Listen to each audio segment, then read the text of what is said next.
Okay. Constitutional wise socialism இந்தியால எப்படி இருக்கு அப்படின்றத பார்க்க போறோம். இதுக்கு முன்னாடி கம்யூனிசம், சோஷியலிசம், அதுக்கப்புறம் வந்து கேபிட்டலிசம், சோஷியலிசம் ஜெனரல் கான்செப்ட் எப்படி, இந்தியால இண்டிபெண்டன்ஸுக்கு அப்புறம் எப்படி இருந்துச்சு, இன்னைக்கு எப்படி இருக்கு அப்படின்றதெல்லாம் வீடியோஸ் இருக்கு. அதெல்லாம் பார்த்துட்டு கடைசியா இந்த வீடியோக்கு வாங்க. இப்போ சோஷியலிசம்ன்ற இது வந்துட்டு எப்படி வந்து கான்ஸ்டிடியூஷன்ல இருக்குன்னா, நமக்கு டிபிஎஸ்பில தான் வந்துட்டு இது குடுத்துருக்காங்க. ஓகே. ஆர்டிகிள் 39 கிளாஸ் பில வந்துட்டு என்ன குடுத்துருக்காங்கன்னா, எல்லா ரிசோர்ஸஸும் எல்லாருக்கும் வழங்கப்படணும் அப்படின்னு சொல்லிட்டு ஆர்டிகல் 39 கிளாஸ் பியில் கொடுத்துருக்காங்க.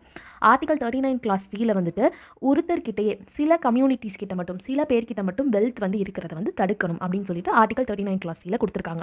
ஆர்டிகல் 31C இதில் என்ன பண்ணியிருக்காங்கன்னா, நீங்கள் வந்துட்டு டிபிஎஸ்பியை ப்ரொடெக்ட் பண்ணுறதுக்கு லாவை வந்து இம்ப்ளிமெண்ட் பண்ணலாம் அப்படின்னு சொல்லிட்டு ஆர்டிகல் 31Cயில் வந்துட்டு கொடுத்துருக்காங்க. ஆர்டிகல் 31C வந்து முன்னாடியே வீடியோஸ் போட்டிருக்கேன், திரும்ப நான் போடுறேன் அதை பற்றி.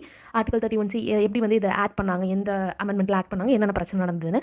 அடுத்து ஆர்டிகல் 43A அதில் என்ன சொல்லியிருக்காங்கன்னா, எல்லாரும் வந்து வேலை பார்க்குற எல்லாரும் வந்து மேனேஜ்மெண்ட்டில் பார்ட்டிசிபேட் பண்ணணும் அப்படின்றத ஆர்டிகல் 43A வந்து குறிப்பிட்டிருக்காங்க.